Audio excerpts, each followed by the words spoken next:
Hi grade 12s, in this video clip I'm going to be discussing the modes that we find on the scale degrees of the major scale.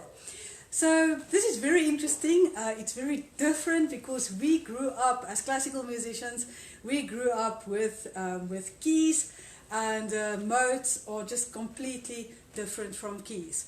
So I'm just going to quickly look at the history of modes. So before we had scales, we actually had modes. So our scales, and by that I mean our majors and our minors, fall under a system we call the tonal system. Okay? And in our majors and in our minors, the most important note is the tonic, and everything relates to that. Okay, and that is why it's called the tonal system, consisting of majors and minors. And then we have the modes, and we call that the modal system. Now, modes preceded our keys. So here on the board, I just wrote this so that you can just create a mental picture for yourself. We had modes approximately for 11 centuries, up to about the middle of the Baroque. Okay, so in the Baroque we had the transition from modes into keys, and then from there onwards, and I'm talking now specifically in terms of our Western art music or classical music, so our Baroque, classical, romantic 20th century up to today's music, we have our keys, our major and minor keys, which dominate the Western art music. And of course it's completely different in jazz. In jazz, modes are used just as much, if not more, than your normal major and minor scales. Okay, so the difference between majors or your scales, so say for example majors and minors versus modes, is more like the difference between a major and a minor. So if you think of major scales, all major scales sound exactly the same.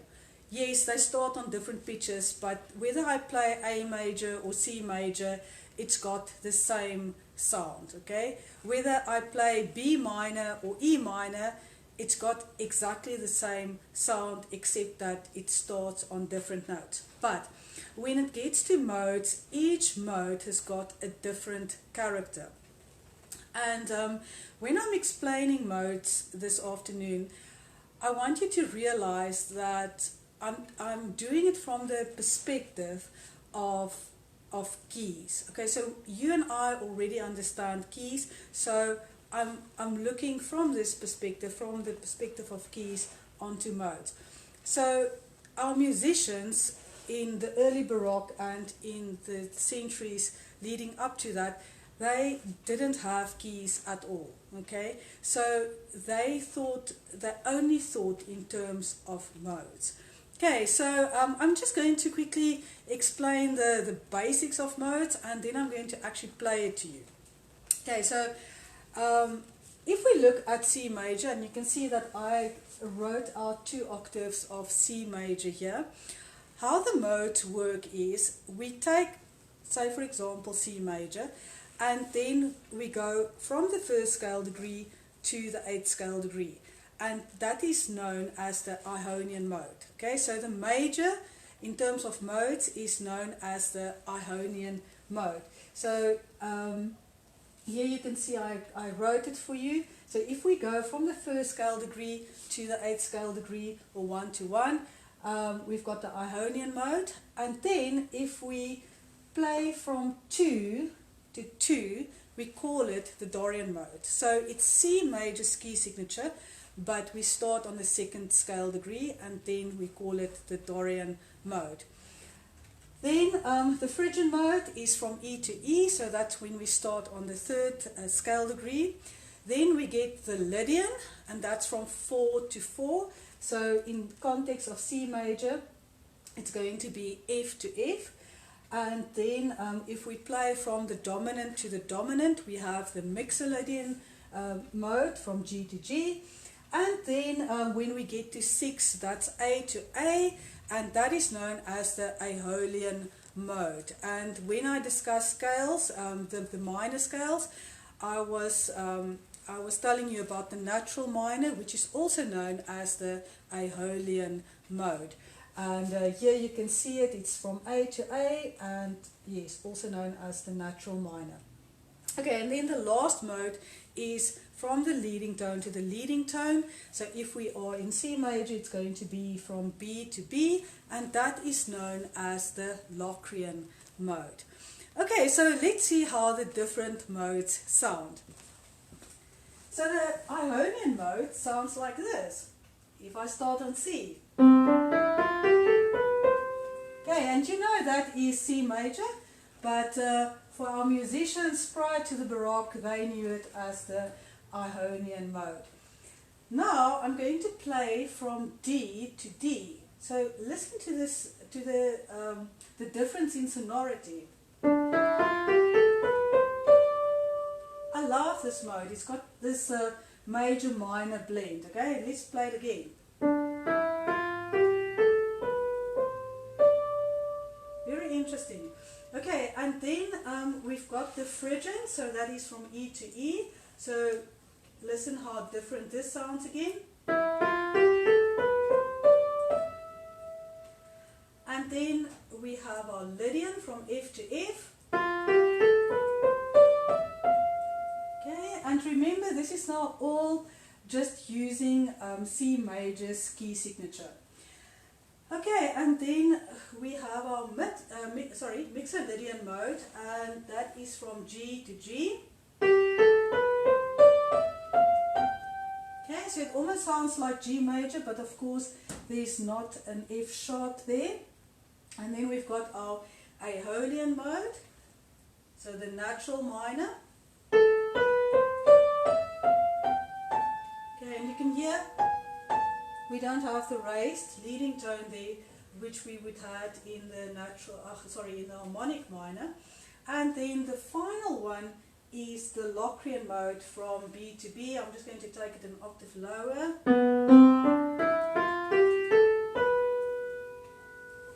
Okay, so you can hear that each of these modes actually sound completely different. Okay, so that's the big difference between our scales and our modes. So all majors basically sound the same, all harmonic minors sound the same, all melodic minors sound the same. But when it gets to modes, each mode actually sounds different. Okay, so now what happened, now this is very interesting. So for centuries we had our modes, but the singers found it very hard, because if you only work essentially with the white keys of the piano, your range is very limited, for your singer. So a Dorian mode is just always going to start on D, from D to D. And so they really found it hard. So sometimes, it was too high or too low, and now what do you do? Because you only have, say, one Dorian mode. Then they said, wait a minute, what about we start to just transpose the modes? What if we do exactly this, but we start on a different note? Let's start on F. So to get exactly the same effect, we'll have to add one accidental, B flat. So we can also have an Ionian mode starting on F to F, but to get the Ionian sound, we'll have to add the B flat. Then they said, but wait, if we can do this, then we actually have a whole new range of possibilities and ways in which we can move music up and down. So what if we, instead of starting on F, what if we start on B flat? And to get exactly the same sound, we will have to add an E flat. Okay, so I don't know if you can see what's happening here. So this is now what started to happen in the early Baroque, is where they, and also slightly before that, where they started to actually transpose the modes so that the ranges are better suited for the vocalists. So they didn't know that they're actually starting to cross over into a new system, which we know today as the tonal system, consisting of majors and minors. And if you look at your early Baroque music, what you will often see is that the key would be D major, okay, but in the key signature there would be an F sharp, yet all the C's would also be sharpened as accidentals, but it would end on D. So that was that crossover period between modes and keys, and eventually they came up with a circle of fifths and key signatures to actually explain the new system, the tonal system that's been created. Okay, so these are basically then the modes that you find on the scale degrees of a major. So I'm going to do another example for you, just to show you how it would typically look in the exam. I'm going to take this out, we don't need this anymore.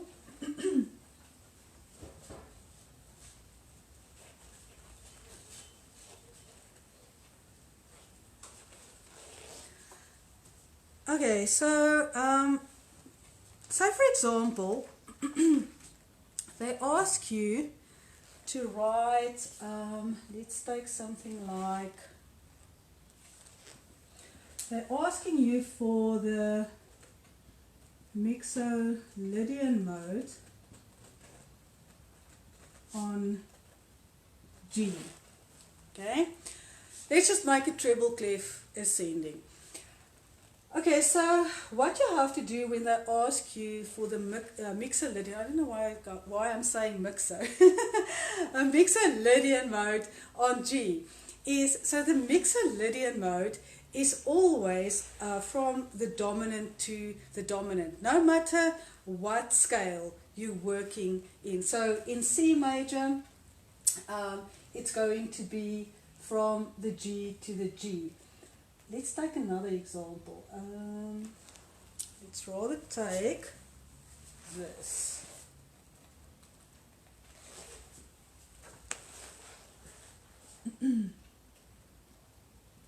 Okay, let's take the Mixolydian on A. Okay, so Mixolydian always from the 5th to the 5th scale degree in a major. Likewise with all the other modes, so Ionian mode is always going to be 1 to 1. Dorian is always going to be 2 to 2. Okay, so knowing that the Mixolydian mode is the 5th scale degree of a major, you just need to work out, if we know this is the 5th scale degree, what is the tonic. Okay, so this is 5, so it's A, B, C, D. I'm just counting forward. You can count backwards as well. So it's 5, 6, 7, 8. Okay, so then I know that I'm basically working with a key signature of D major.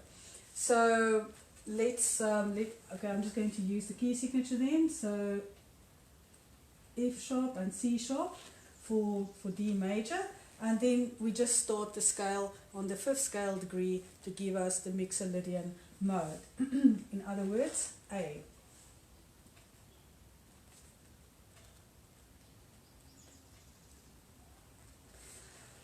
Okay, and then it's very easy to also determine the semitones. You just look at where the semitones are. So I would suggest not learning it off by heart. You don't need to learn it off by heart, because you can simply just look at where the semitones are.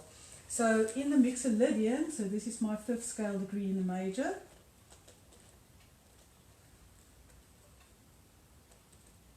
Oh, I skipped a note. Can you see how important it is that you actually number the notes, because that really helps to eliminate unnecessary mistakes. Okay, so I've written out the Mixolydian mode on A, and that's a 5th scale degree of D major. And because I've numbered the notes according to the scale degrees in the major, it's very easy to actually find the semitones. So that's going to be between the C sharp and the D, in other words, the 7th and the 8th scale degree, as well as the 3rd and the 4th. And you can see it is F sharp to G. Okay, and that is basically then your modes that you find on the scale degrees of a major scale.